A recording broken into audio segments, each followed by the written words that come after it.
तक जो टॉपिक हमने डिस्कस किया है उस पर बेस्ड अब हम लोग कुछ न्यूमेरिकल्स बनाएंगे 1 बाय 1, समझ गए। तो पहला मैं टॉपिक ले रहा हूँ relation between a and r. A is edge length of unit cell और a cube and a is radius of the atom which is packed in unit cell. समझ आई बात। तो ए और आर के बीच के रिलेशन से कुछ क्वेश्चन हम उठा रहे हैं आपके बोर्ड के जो प्रीवियस ईयर में पूछे गए हैं, ठीक है। तो इनको हम प्रैक्टिस करेंगे यहाँ पर। तो हमारा पहला क्वेश्चन है सिल्वर क्रिस्टलाइजेस इन एफसीसी यूनिट सेल। मार्क करते जाइएगा, जो भी क्वेश्चन में इंपॉर्टेंट लाइन दिखेगी आपको तो उसको मार्क कर लेंगे हम लोग, ठीक है। देखिए एक क्रिस्टल है, किस चीज़ का बना हुआ? सिल्वर का, ठीक है। क्रिस्टलाइजेस मतलब सिल्वर के एटम क्रिस्टलाइज हो रहे हैं और एक बड़ा बॉडी बना रहे हैं, ठीक है। पैकिंग कैसी हो रही है? एफसीसी टाइप की, है ना। यानी ये यूनिट सेल कैसे? एफसीसी टाइप के, समझ गए। तो जैसे ही ये नाम दिखे इसके सभी फीचर्स जो हम पहले पढ़ चुके हैं वो सब आपके दिमाग में आ जाना चाहिए कि एफसीसी में इफेक्टिव नंबर ऑफ एटम कितने होते हैं, कहाँ पर होते हैं, फेस के सेंटर में कैसे होते हैं, उसका क्यूब के अंदर कितना कंट्रीब्यूशन होता है, क्यूब के बाहर कितना कंट्रीब्यूशन होता है, समझ गए। सारी चीज़ें आपको समझ आ जानी चाहिए। Okay, silver crystallises in the form of FCC unit cell. अब देखो यूनिट सेल के बारे में बता रहा है। Each side of the unit cell has a length of 409 picometre. What is PM? Picometre, ठीक है ना। तो ये क्या चीज़ दिया हुआ है? जो हमारा यूनिट सेल है एफसीसी टाइप का, एफसीसी मतलब face centred cubic, cubical unit cell. तो ये यूनिट सेल किस शेप का है? क्यूब। तो क्यूब के क्या हमको दिए हैं? देखो साइड, साइड का क्या? लेंथ, यानी एज लेंथ। समझ आई बात। एज लेंथ कितना है यूनिट सेल का क्यूब का? 409 पिकोमीटर। ये समझ आया। अब ये सारी चीज़ें हम गिवन बना के नोट करेंगे। अब देखो क्वेश्चन वाली लाइन आ गई। व्हाट इज द, क्या पूछ रहा है? Radius of atom. तो देखो दिया क्या है? एज लेंथ और पूछ क्या रहा है? रेडियस। एज लेंथ दिया है, रेडियस पूछ रहा है। कठिन सवाल है कि आसान है ये, ठीक है। तो सबसे पहले देखो कैसे लिखेंगे। सबसे पहले हम लिखेंगे गिवन हमारा यूनिट सेल कौन सा है, बोलो। गिवन नंबर 1 क्या चीज़ दिया है? कौन सा यूनिट सेल है? एफसीसी यूनिट सेल, ठीक है। ये दिया हुआ है नंबर 1। दूसरी चीज़ क्या दी हुई है? ये क्या चीज़ है? किससे डिनोट करूँ इसको मैं? स्मॉल ए से। सो एज लेंथ,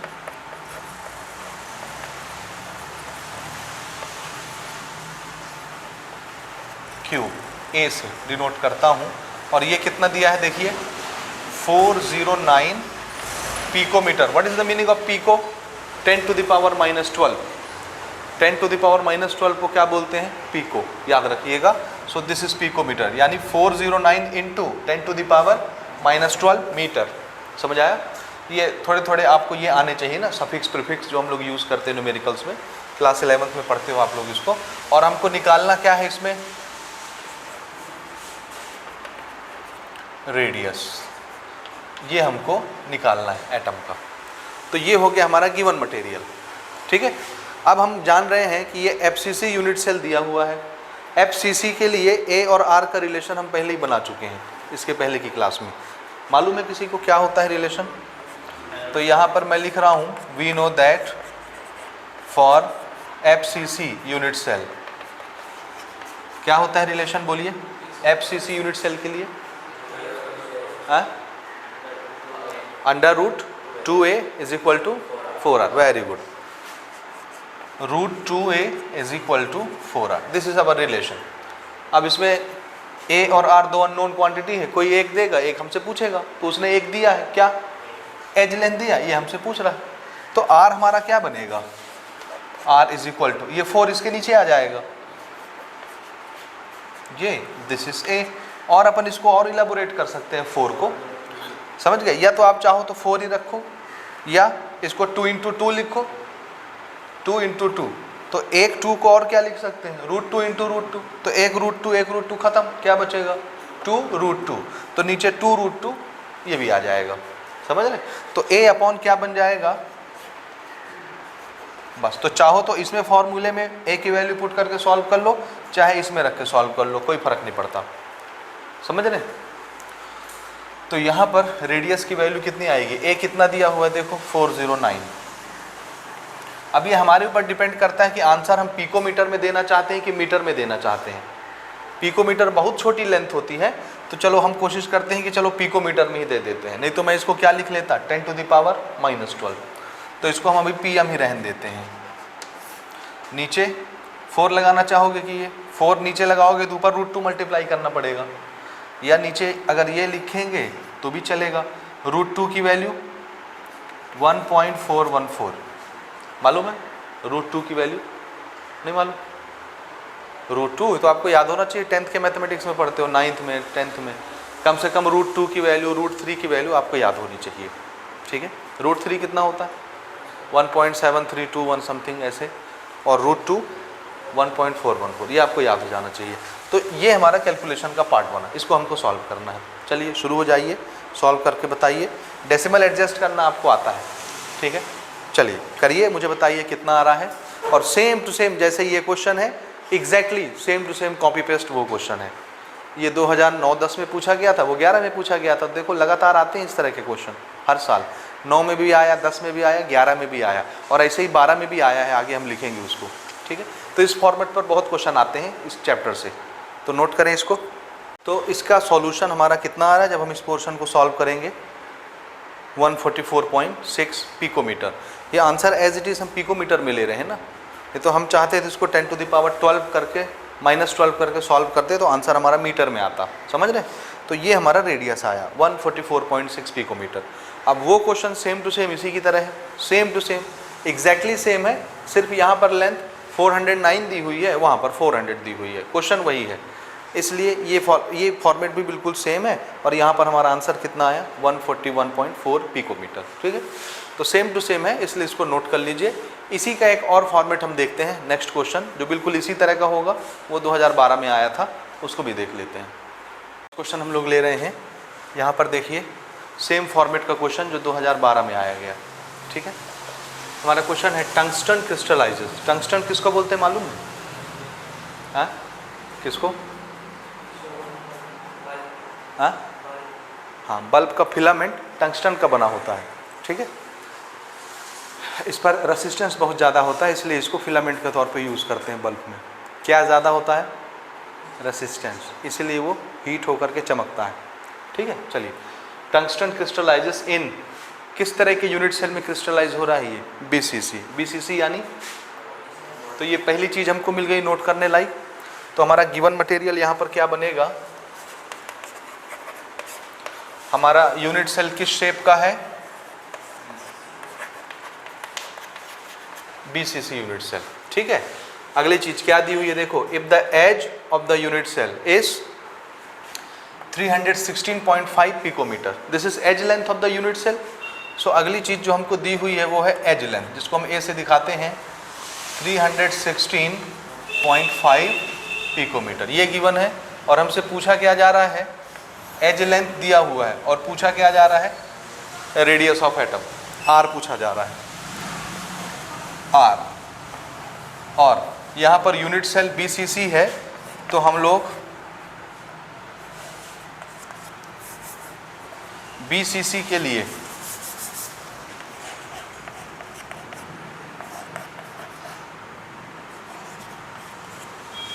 रिलेशन जानते हैं। क्या होता है रिलेशन BCC के लिए?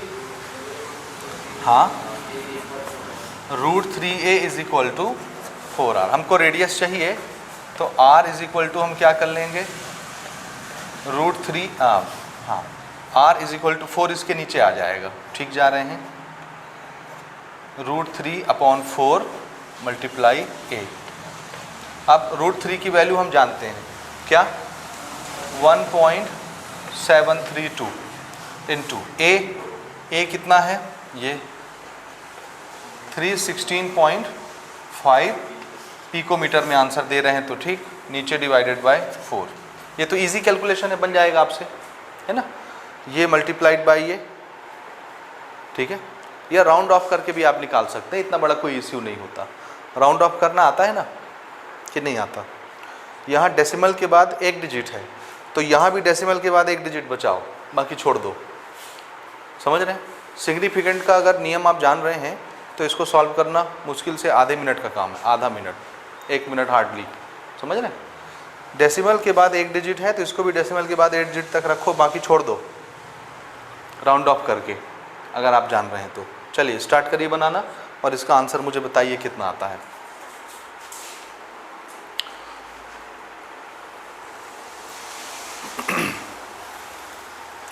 जल्दी से सॉल्व करके बताइए कितना आया। आंसर हमारा यहाँ पर भी पिकोमीटर में आएगा। उसके बाद एक हम डिफरेंट टाइप का क्वेश्चन लेते हैं जो कि 2011 में पूछा गया क्वेश्चन है। सर हमारा कितना आ रहा है, 137 picometre.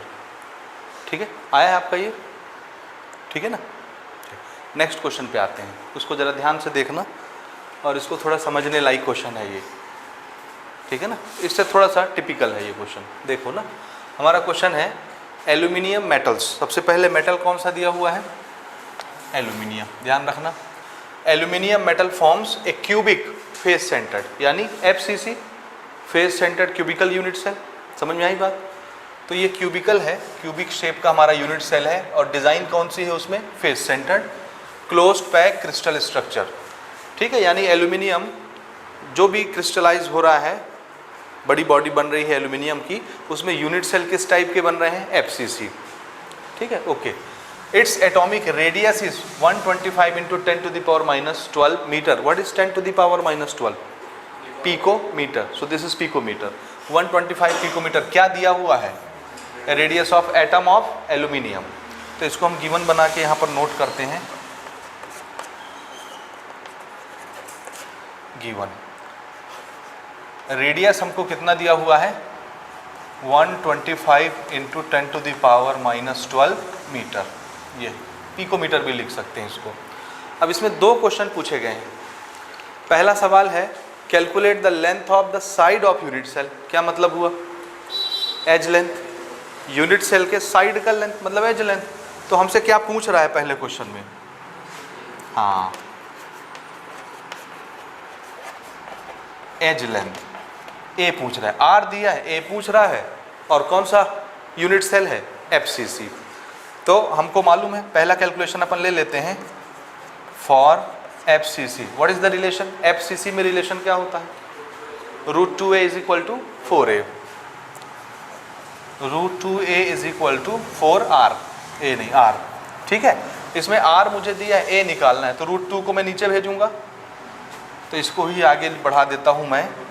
a is equal to कितना हो जाएगा, 4/√2 मल्टीप्लाइड बाय r। अब हम चाहें तो इसको भी 2 इंटू 2 लिख के और एक 2 को √2 बना के काट सकते हैं, एक √2 बचेगा, एक 2 बचेगा। तो ये फॉर्मूला हमारा क्या बन जाएगा, 2√2r। ठीक है, तो a इज इक्वल टू उतना है, therefore a is equal to, value put कर रहा हूँ मैं, 2 मल्टीप्लाई √2 की वैल्यू 1.414 मल्टीप्लाई r की value, this is r, 125 into 10⁻⁻12 metre. तो ये मीटर में आ जाएगा आंसर। आने दीजिए, क्या फ़र्क पड़ता है, ए निकाल के आप मुझे बताइए कितना आएगा। सिंपल कैलकुलेशन है ये, इसमें कोई प्रॉब्लम नहीं है, समझ रहे। 2 से इसको मल्टीप्लाई करो, इसको मल्टीप्लाई करो, उसको रहने दो 10⁻⁻12, उसको पी को ही रहने दो। ठीक है, बताओ कितना आया ये, एकदम इजी है, फटाफट बताओ, जल्दी से मल्टीप्लाई करिए। 352, 352 आ रहा है ना, 354 आना चाहिए। 3, हाँ कहाँ पे, हाँ 1.41 लेके किए हो, हाँ ठीक है चलेगा, लेकिन फिर भी 352 थोड़ा सा 2 डिजिट पीछे आ रहा है ना, 353, 354 समथिंग ऐसा आएगा। ठीक है, मैं इसको ये ले लेता हूँ, 354 इंटू 10⁻⁻12 मीटर। ये आ गया हमारा एज लेंथ, पहला क्वेश्चन का आंसर। समझ रहे आएगा। अब धीरे धीरे आप डेसिमल प्लेस बढ़ाते जाएंगे ना, एटलीस्ट डेसिमल के बाद 3 प्लेस तक आपको लेना है एटलीस्ट। ठीक है, अभी आप जब सीख रहे हैं इसलिए हम बोलते हैं डेसिमल के बाद 2 प्लेस तक कम से कम बनाओ।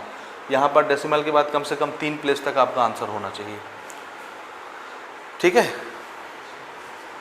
चलिए ये हो गया एज लेंथ। एज लेंथ यहाँ तक आए समझ में।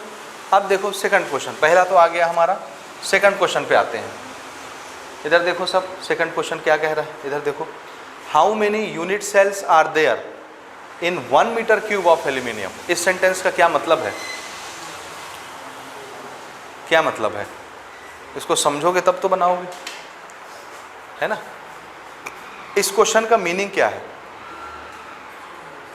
How many unit cells are there in 1 metre cube of aluminium. क्या समझे आप,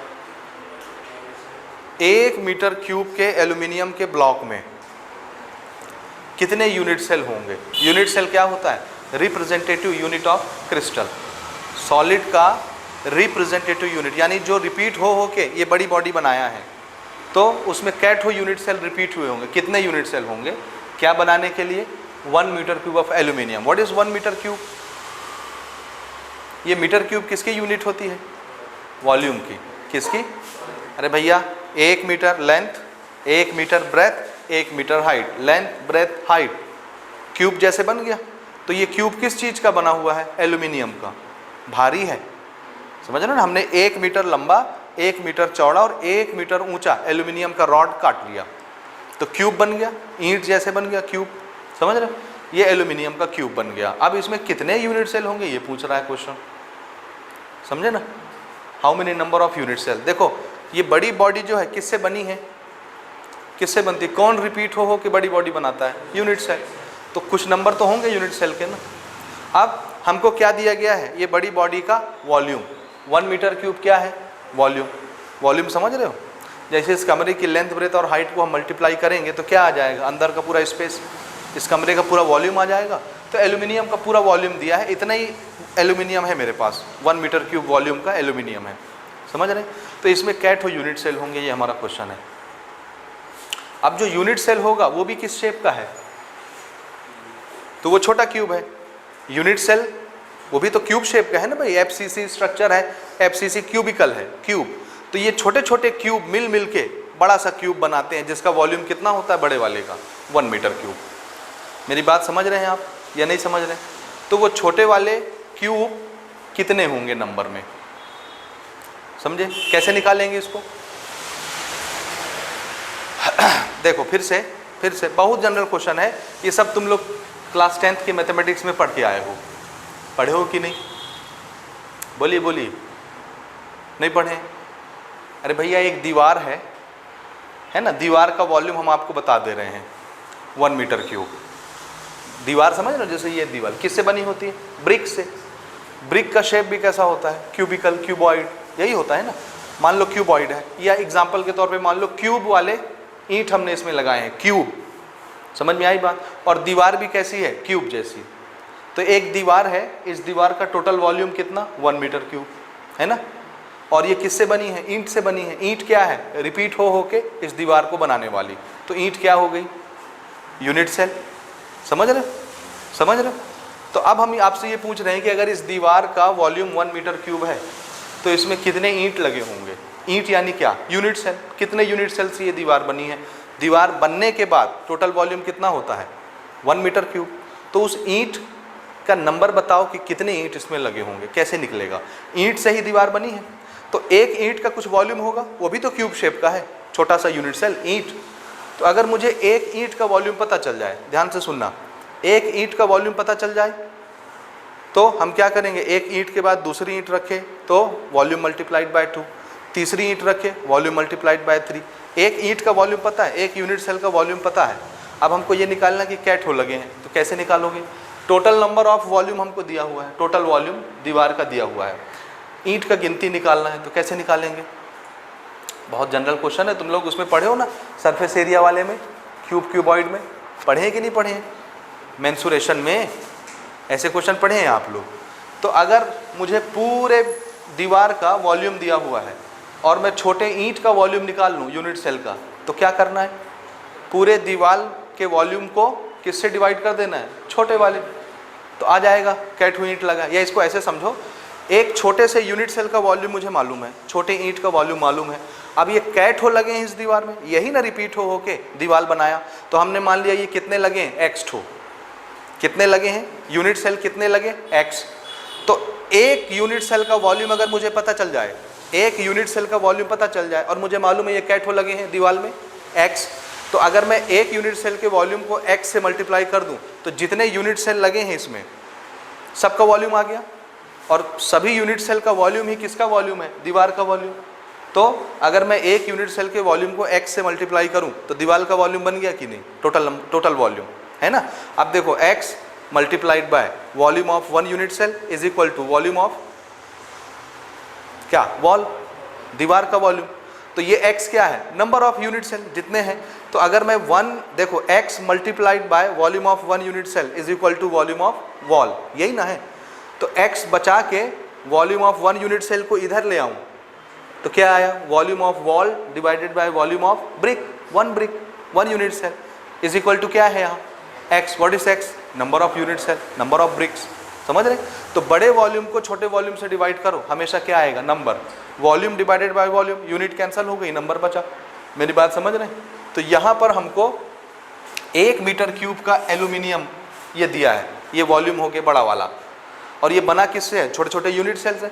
तो अगर मैं छोटे यूनिट सेल का वॉल्यूम निकाल लूँ और मुझे मालूम है कि इसमें x यूनिट सेल लगे हैं, तो कैसे आएगा, जैसे मैंने अभी बताया, बड़े वॉल्यूम को छोटे वॉल्यूम से डिवाइड कर देंगे। एल्यूमिनियम के वॉल्यूम को किससे डिवाइड कर देंगे, एक यूनिट सेल के वॉल्यूम से, तो क्या आ जाएगा, नंबर ऑफ यूनिट सेल। मेरी बात समझ रहे। तो मुझे क्या चाहिए, ये तो गिवन है, volume of aluminium, volume of big body given है। अब सिर्फ मुझे क्या निकालना है, वॉल्यूम ऑफ यूनिट सेल। और यूनिट सेल का वॉल्यूम कैसे निकलेगा, देखो क्यूब है यूनिट सेल, तो इसका वॉल्यूम कैसे निकलेगा, क्यूब का वॉल्यूम कैसे निकलता है, क्यूब के वॉल्यूम का फॉर्मूला क्या होता है, वो जोर से बोलो, वाह, क्यूब है बेटा, 4/3 कहाँ से आ गया, वो स्पीयर का होता है, सो रहा है कि जग रहा है कितना होता है, a cube, length into breadth into height. Cube में लेंथ भी ए होती है, ब्रेथ भी ए होती है, हाइट भी ए होती है, तो ए इंटू ए कितना हुआ, a cube is volume of cube. समझ आया। तो हम यूनिट सेल का वॉल्यूम निकाल सकते हैं कि नहीं, देखो ए निकल आया, एज लेंथ मालूम है यूनिट सेल का, इसका क्यूब कर देंगे तो क्या निकल आएगा, बोलो बोलो, समझे मेरी बात। वॉल्यूम ऑफ यूनिट सेल क्या होता है, ए क्यूब, और ये कितना है 354 मल्टीप्लाइड बाय 10⁻⁻12 मीटर। इसका क्या करना है, cube. This is what, volume of cube. ये मीटर क्यूब बन जाएगा, मीटर का क्यूब होगा तो मीटर क्यूब, यूनिट यही ना होती है वॉल्यूम की, मीटर क्यूब, ये वॉल्यूम बन गया मान लो। अभी हम इसको नहीं सॉल्व कर रहे हैं, बाद में करेंगे इकट्ठे। तो ये वॉल्यूम हो गया एक यूनिट सेल का। अब नंबर ऑफ यूनिट सेल कैसे आएगा, बड़ा वॉल्यूम डिवाइडेड बाय छोटा वॉल्यूम, ठीक है। तो गिवन में वो भी नोट कर लेना, वो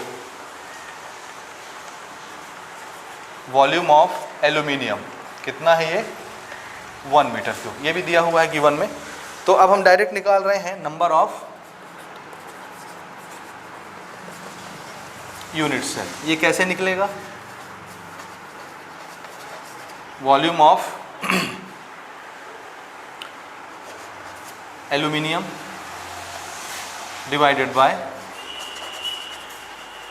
वॉल्यूम ऑफ 1 यूनिट सेल। ये समझे आप, volume of given sample of aluminium divided by volume of 1 unit cell, क्या दे देगा, नंबर, कितने यूनिट सेल हैं। समझे कि नहीं समझे, नहीं समझे। ये एक यूनिट सेल का वॉल्यूम है, मल्टीप्लाई करो जितने यूनिट सेल हैं तो क्या बन जाएगा, टोटल वॉल्यूम ऑफ एल्यूमिनियम। तो लिखा तो है टोटल वॉल्यूम ऑफ एल्यूमिनियम। अब इसको सिर्फ हमको डिवाइड करना है, ठीक।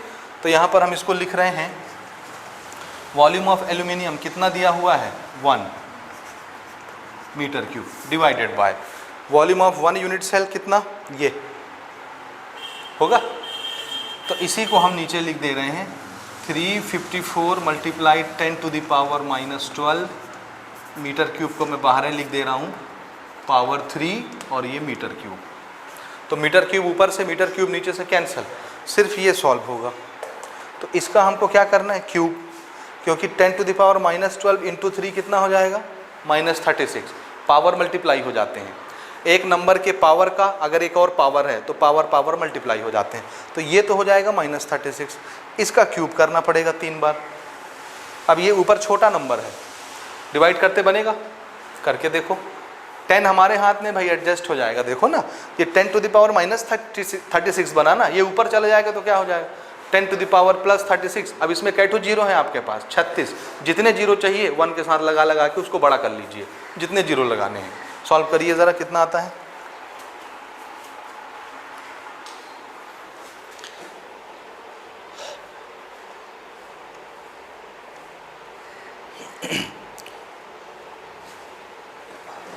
ठीक है, या आप चाहें तो पहले इसको सॉल्व कर लो, इसका क्यूब कितना आता है बाद में उससे डिवाइड कर देना, बात वही हो जाएगी। ठीक है, ज़रा सॉल्व करके देखो कितना आता है, फिर आगे अपन बात करते हैं। क्यूब कितना आया हमने किया, इतना आया 4.436 into 10 to the power minus 29 decimal को एडजस्ट करने के बाद। और जब हम इसको सॉल्व कर रहे हैं तो कितना आ रहा है 2.25 है ना, 2.25 आ रहा था ना। This comes 2.25 10 to the power 28, ये क्या निकला यूनिट सेल। इतने यूनिट सेल लगेंगे 2.25 10 to the power 28। This is our final answer. ठीक है, तो ज़रा मैच करके देखो आपका आ रहा है कि नहीं। सॉल्व कर क्वेश्चन हम लोग ले रहे हैं। ठीक है, ये CBSE सैम्पल पेपर का क्वेश्चन है।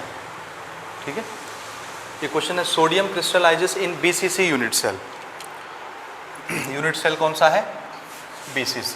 हमको क्या करना है देखो, calculate the approximate number of unit cell, ये क्वेश्चन वाली लाइन है। नंबर ऑफ यूनिट सेल, कितने यूनिट सेल होंगे। अभी हमने निकाला है question number of unit cell निकालने वाला। तो देखो सोडियम क्रिस्टलाइज हो रहा है BCC यूनिट सेल के डिज़ाइन से, हमको ये निकालना है कि उसमें कितने BCC यूनिट सेल होंगे, नंबर ऑफ यूनिट सेल किसमें। तो आंसर है 9.2 ग्राम ऑफ सोडियम में। सोडियम का मास कितना ले रहे हैं सिर्फ हम 9.2 ग्राम। तो 9.2 ग्राम सोडियम मटेरियल को बनाने में कितने यूनिट सेल लगे होंगे BCC वाले। समझ आया क्वेश्चन कि नहीं आया। ये एक्चुअली देखा जाए तो ये मोल कॉन्सेप्ट का क्वेश्चन है, समझ रहे हो, मोल कॉन्सेप्ट।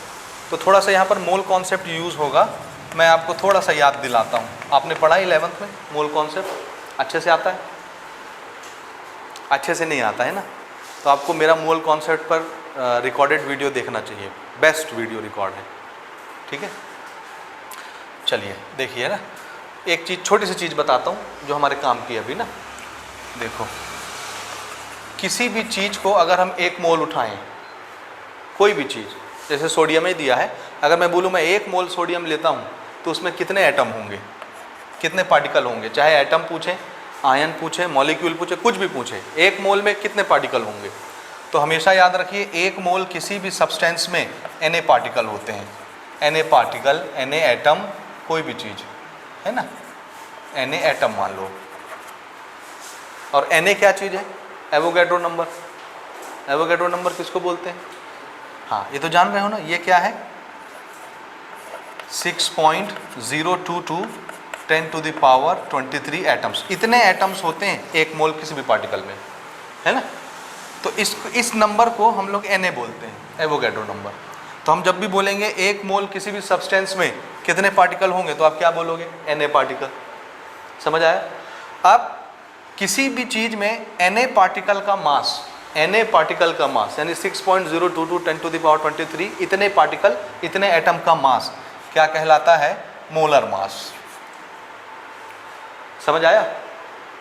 ठीक है, यानी 1 मोल किसी भी चीज़ को हम उठाएं, हम बोले हमने 1 मोल उठाया, 1 मोल गिनती है, कितनी गिनती, इतनी, समझे। तो 1 मोल किसी भी सब्सटेंस का मास क्या कहलाता है, मोलर मास। और मोलर मास की यूनिट क्या होती है, ग्राम पर मीटर क्यूब, ये सॉरी ग्राम पर मोल। 1 मोल मास क्या हो गया, ग्राम पर मोल। 1 मोल का मास ग्राम पर मोल, समझ रहे। तो इसकी यूनिट क्या होगी, ग्राम पर मोल। मेरी बात समझ रहे हैं। ये क्या चीज़ है,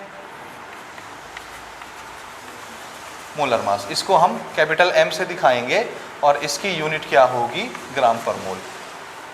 ये चीज़ समझे आप, ये समझ आया फंडा। तो 1 मोल किसी भी मटेरियल में कितने एटम होते हैं पूछे तो क्या बोलोगे, Na एटम। और Na एटम का मास ही क्या कहलाता है, हाँ 6.022 10 टू द पावर 23, कुछ भी उठाओ, इसको तौलोगे तो इसका मास क्या कहलाएगा, मोलर मास। मेरी बात समझ आई यहाँ तक। अब ध्यान दो ना, देखो Na एटम का मास कितना होता है? मोलर मास को m बोल दो, है ना। कितने एटम का मास कैपिटल M होता है? Na। तो एक एटम का मास कितना होगा? एक एटम का मास, Na एटम का मास m होता है, तो एक एटम का मास कितना होगा? ये Na उठा के यहाँ भेज दो ना, तो यहाँ 1 एटम नहीं बचा, तो 1 एटम का मास कितना होगा? Molar mass divided by Avogadro number, इतना होगा। अब मास है तो ये किस में आएगा? केजी में या ग्राम में ले लो, ग्राम, इतना ग्राम हो जाएगा। एटम है तो ग्राम में ले लेते हैं। मेरी बात समझे या नहीं समझे? तो अगर मैं यहाँ से जाऊँ तो मुझे क्या मिल जाता है? एक एटम का मास। ठीक है भाई, बोलो बोलो बोलो। और अगर मैं बोलूँ कि m ग्राम, इसको अगर उल्टा करके देखो, देखो m ग्राम, ये m क्या है? Molar mass. कोई भी सब्सटेंस का मोलर मास दिया उतना मैंने उठाया। जैसे सोडियम का मोलर मास होता है 23 ग्राम पर मोल। एटॉमिक मास के लिए यूनिट क्या यूज़ करेंगे? U, यूनिफाइड यूनिट, है ना। तो अगर मैं बोलूँ सोडियम का एटॉमिक मास कितना है तो क्या बोलोगे? 23 यूनिट। और मैं बोलूँ सोडियम का मोलर मास कितना है तो क्या बोलोगे? 23 ग्राम पर मोल। मोलर मास मतलब एक मोल का मास, समझ आया? ओके। तो देखो, अगर किसी चीज़ का मास m है, मोलर मास m है, तो उसमें कितने एटम होते हैं? Na। तो m ग्राम में कितने एटम? Na। तो 1 ग्राम में कितने एटम होंगे? निकल जाएगा कि नहीं? नहीं समझे? उधर से उल्टा आओ, देखो, एक तो ये समझ आया, एक एटम का मास कितना होता है। अब मैं इसको इधर से देख रहा हूँ, मैंने कहा m ग्राम में कितने एटम होते हैं? Na atoms. तो 1 ग्राम एटम में, m ग्राम एटम में कैटो एटम है Na। तो 1 ग्राम एटम में कितने एटम होंगे? ये इतने atom. This is simple mole concept. आ रहा है समझ? नहीं आ रहा? बोलो, आ रहा है कि नहीं? अब हमसे क्वेश्चन क्या पूछना है? ये तो मोल कॉन्सेप्ट की बात हो गई, आई गई गई, ठीक है। क्वेश्चन क्या है? Sodium crystallises in BCC unit cell. BCC, calculate the approximate number of unit cell. कितने यूनिट सेल लगे होंगे किसमें? 9.2 ग्राम ऑफ सोडियम एटम में। तो मुझे सोडियम कितना लेना है? 1 ग्राम, है ना, 1 ग्राम। मेरी बात ध्यान से सुनना, 9.2 ग्राम सोडियम में कितने यूनिट सेल होंगे BCC वाले? समझ आया? कितने यूनिट सेल होंगे? ठीक है। तो 1 ग्राम सोडियम में कितने एटम होते हैं? इतने एटम।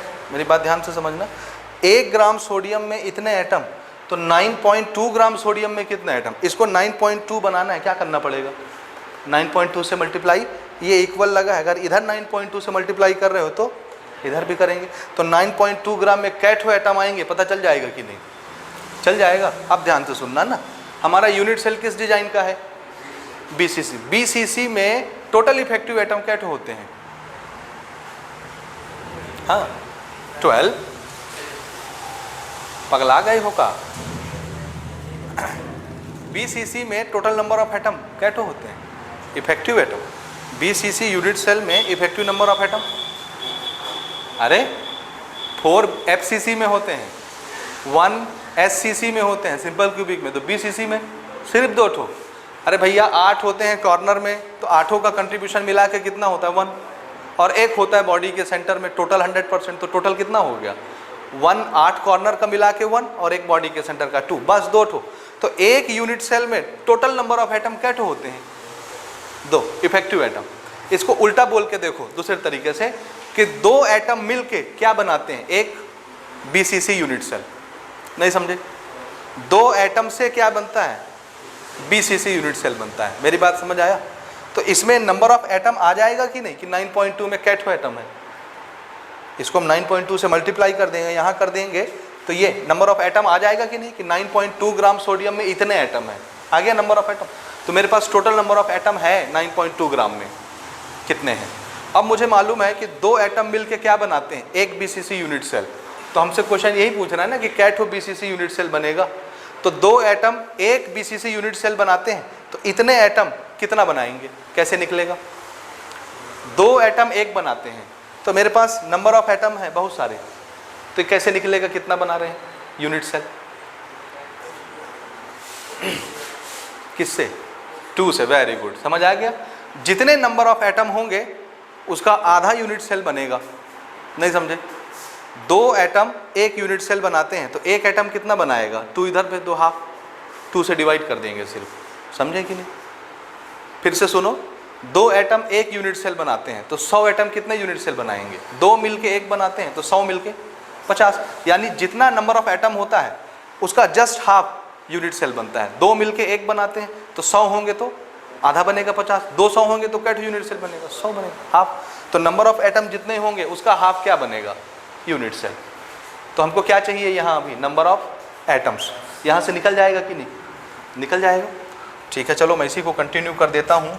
देयरफॉर 9.2 ग्राम कितने हो जाएंगे? Na क्या होता है? This is 6.022 10 to the power 23। क्या?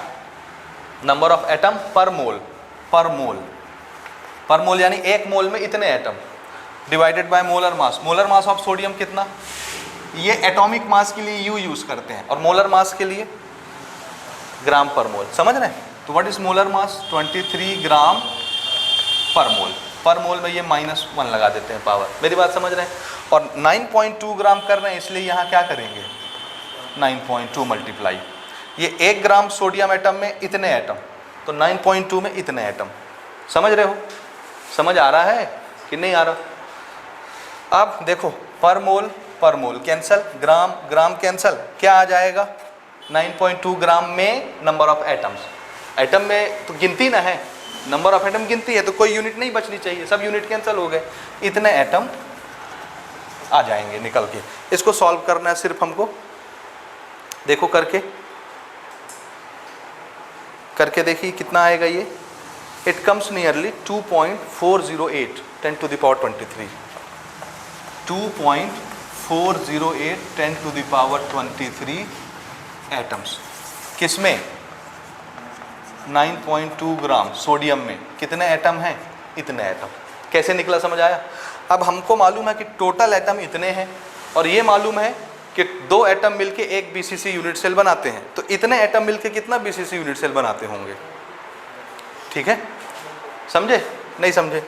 तो देखो ना, number of BCC unit cell कैसे निकलेगा? यहाँ लिख देते हैं टोटल नंबर ऑफ एटम्स और डिवाइडेड बाय, किससे डिवाइड करना है? 2 एटम पर यूनिट सेल होता है, 2 एटम्स एक यूनिट सेल में, यानी इसको 2 से डिवाइड है करना है। ये तो सिर्फ दिखाने के लिए लिख रहे हैं कि 2 एटम एक यूनिट सेल में होता है, इफेक्टिव एटम। तो टोटल नंबर ऑफ एटम कितना था? This is 2.408 into 10 to the power 23। इसको 2 से डिवाइड कर दीजिए, आ जाएगा 2 1 जा 2, 2 2 जा 4, 2 0 जा 0, ये 1.204 इंटू 10 टू द पावर 23, इतने यूनिट सेल बनेंगे। समझ गए? बोलो समझ आया या नहीं आया? ये मेथड समझे कैसे बनाते हैं? मोल कॉन्सेप्ट कैसे इन्वॉल्व हो गया, क्या क्या कैसे निकल आया फटाफट। ठीक है, नोट कर लो। अगला क्वेश्चन ये क्वेश्चन डेंसिटी से रिलेटेड है। मेरे ख्याल है डेंसिटी का टॉपिक हम पढ़े हैं कि नहीं? अभी तक नहीं पढ़े हैं डेंसिटी, है ना? इसके जस्ट बाद मैं आपको डेंसिटी का एक छोटा सा टॉपिक बताऊंगा और उससे रिलेटेड बहुत सारे न्यूमेरिकल पूछे जाते हैं बोर्ड परीक्षा में। अभी फिलहाल डेंसिटी का मैं फॉर्मूला आपको बताता हूँ, अगली क्लास में इसके जस्ट बाद हम लोग देखेंगे कि डेंसिटी डिराइव कैसे करते हैं, कैसे आता है फॉर्मूला ना। एक क्वेश्चन आ गया तो उसको बना लेते हैं। हमारा क्वेश्चन है an element of atomic mass, एक एलिमेंट है जिसका एटॉमिक मास कितना है? 40। ठीक है, ठीक है। This element occurs in FCC structure, इसका स्ट्रक्चर कैसा है? FCC with a cell edge of, this is edge length, जो यूनिट सेल बन रहा है एफसीसी उसका एज लेंथ कितना है? 540 पिकोमीटर। हमको क्या निकालना है? Calculate the Avogadro number, Avogadro number, और डेंसिटी दी हुई है। समझे? अभी समझ नहीं आएगा, थोड़ा सा फिर से विजुअलाइज करिए क्वेश्चन को। क्या दिया हुआ है? एटॉमिक मास कितना? देखो जरा इधर देखो ध्यान से, हालांकि वो ओरल क्वेश्चन है, अभी मैंने आपको यहां पर एक्सप्लेन किया। ये क्या दिया हुआ है? अगर U लिखा है तो क्या बोलेंगे इसको? Atomic mass, atomic mass, atomic mass. Unit नहीं लिखा तो हम क्या मानेंगे? U। लेकिन अगर इसको मैं मोलर मास में लिखना चाहूँ तो क्या लिखूंगा? G पर मोल। तो वही क्या हो जाएगा, molar mass of this element, जो भी एलिमेंट हो उसका मास 40 हो वो एलिमेंट ये होगा, जिसका मास 40 होता होगा वही एलिमेंट ना है ये, ठीक है। तो अगर मैं इसको एटॉमिक मास बोलने के बजाय मोलर मास बोलूँ, मोलर मास, ध्यान से सुनना, तो ये मोलर मास में नंबर तो यही रहता है, एटॉमिक मास का नंबर और मोलर मास का नंबर वही रहता है, यूनिट बस बदलता है। तो अगर मैं मोलर मास बोलूँगा तो मैं क्या लूँगा, 40 ग्राम। तो अगर ये मोलर मास है 40 ग्राम, तो इसमें कै ठो एटम होंगे, मोलर मास में कै ठो एटम होते हैं, Na एटम। मोलर मास में कितने एटम होते हैं, Na एटम, Na मतलब कै ठो एटम। तो अगर ये किसी एलिमेंट का मोलर मास है तो इसमें कितने एटम होंगे, Na एटम। समझ आया। और Na क्या चीज़ है, ये क्या चीज़ है, एवोगैड्रो नंबर। वही तो क्वेश्चन पूछ रहा है, कैलकुलेट द एवोगैड्रो नंबर। तो अगर ये मोलर मास है तो एवोगैड्रो नंबर कितना आने वाला है, क्योंकि इतने एटम का ही मास मोलर मास कहलाता है। तो मोलर मास दिया है तो उसमें 100% कितने एटम होंगे, इतने ही। तो आंसर यही आने वाला है। ये ट्रिक है समझने का, अगर ये आपको समझ में आता है, ये जस्ट उसका उल्टा दिया हुआ है क्वेश्चन। फिर से सुनो, एक मोल में इतने एटम होते हैं, Na एटम, और Na एटम के मास को ही क्या बोलते हैं, मोलर मास। इसका मतलब है किसी भी चीज़ का मोलर मास अगर दिया हो तो उसमें पक्का कितने एटम होंगे, इतने एटम। तो इस एलिमेंट का क्या दिया हुआ है, मोलर मास, तो इसमें कै ठो एटम होंगे, Na एटम। आंसर क्या आने वाला है, Na, ठीक है।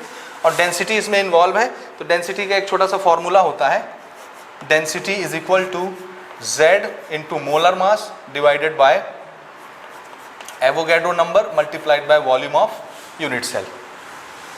समझे, ये फॉर्मूला है डेंसिटी का। इसको अपन अगली क्लास में डिराइव करेंगे कैसे आता है। इसमें देखो मुझे क्या निकालना है, ये एवोगैड्रो नंबर।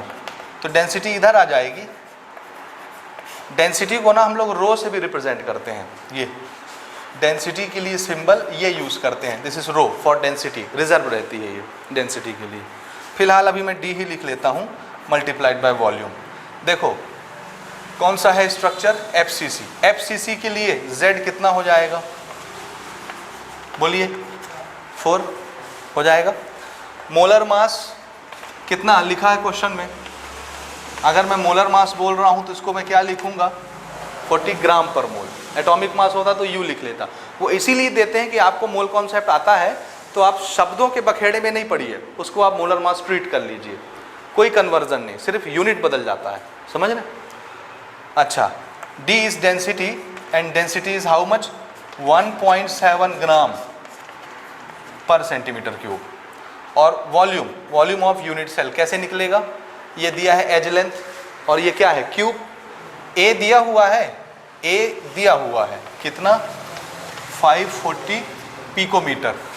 पिकोमीटर तो हमको A क्यूब बनाना आ जाएगा कि नहीं। अब देखो एक चीज़ लफड़ा, डेंसिटी में यहाँ पर मीटर नहीं है, सेंटीमीटर है।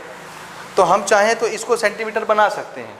कैसे, यूनिट सेम होनी चाहिए कैलकुलेशन में, ऐसा नहीं कि 1 सेंटीमीटर में, 1 मीटर में, 1 मिलीमीटर में तो सॉल्व हो जाएगा, नहीं। ये पहला कायदा, पहला उसूल फिजिक्स और केमिस्ट्री के न्यूमेरिकल बनाने के लिए, unit should be always same. तो अगर ये सेंटीमीटर में है तो इस मीटर को भी क्या करो, सेंटीमीटर, या इसको किस में चेंज कर लो, मीटर में। तो हम इसको सेंटीमीटर में चेंज कर लेते हैं। देखो कैसे चेंज होगा, 514 टू पीको को क्या लिख देंगे, -12। 1 मीटर, अब तो पी खत्म हो गया, सिर्फ मीटर बचा। 1 मीटर में कितने सेंटीमीटर होते हैं, 100, 10 टू द पावर 2 है ना। तो इसको हमने लिख दिया 10 टू द पावर 2, और अब ये क्या बन गया, सेंटीमीटर। समझे कि नहीं, नहीं समझे। 1 मीटर को 100 सेंटीमीटर लिख दिए। अब ये 10 का पावर -12, 10 का पावर +2 कितना हो जाएगा, बोलिए, 10 का पावर -10 सेंटीमीटर। ये कौन बन गया, A। तो वॉल्यूम ऑफ क्यूब क्या बन जाएगा, A क्यूब। ये इसका वॉल्यूम और सेंटीमीटर क्यूब। देख लो वॉल्यूम बनेगा ये। तो ये रखने के लिए मिल गया, ये वैल्यू दिया हुआ है, इसका यूनिट भी हमने सेंटीमीटर में चेंज कर लिया। ये रखोगे, ये रखोगे। Z कितना, 4। मोलर मास कितना, 40 ग्राम पर मोल डिवाइडेड बाय डेंसिटी कितना, 1.7 gram per centimetre multiply density हो गया। वॉल्यूम, वॉल्यूम कितना आया, 540 multiplied by 10 to the power -10 cube और सेंटीमीटर क्यूब। तो देखो सेंटीमीटर क्यूब माइनस में, सेंटीमीटर क्यूब प्लस में कैंसिल हो गया कैंसिल, है ना। और इसको हमको सॉल्व करना है, ये ग्राम ग्राम कैंसिल हो गया, ठीक है। और ये आएगा किस में, पर मोल में। नंबर ऑफ एवोगैड्रो नंबर किस में आता है, एक मोल में इतने एटम, तो ये आएगा नंबर ऑफ एटम लेकिन पर मोल लगा रहेगा, एक मोल में इतने एटम। समझ में आई बात। और जब तुम इसको सॉल्व करोगे तो पक्का देखोगे कितना आता है, पर मोल इतना आता है। सॉल्व करके देख लो, समझे, समझ आया। और क्यों आएगा इतना मैंने ऊपर एक्सप्लेन कर दिया है, ठीक है। क्यों, क्योंकि क्या दिया है, मोलर मास, ठीक है। तो ये नोट कर लो, इस पर अभी हम आगे डेरिवेशन करेंगे और इस पर बहुत क्वेश्चन आपके परीक्षा में आते हैं, तो वो सारे क्वेश्चन हम लोग प्रैक्टिस करेंगे, कुछ एनसीईआरटी के क्वेश्चन प्रैक्टिस करेंगे। सो नोट कर लें इसको सारी चीज़।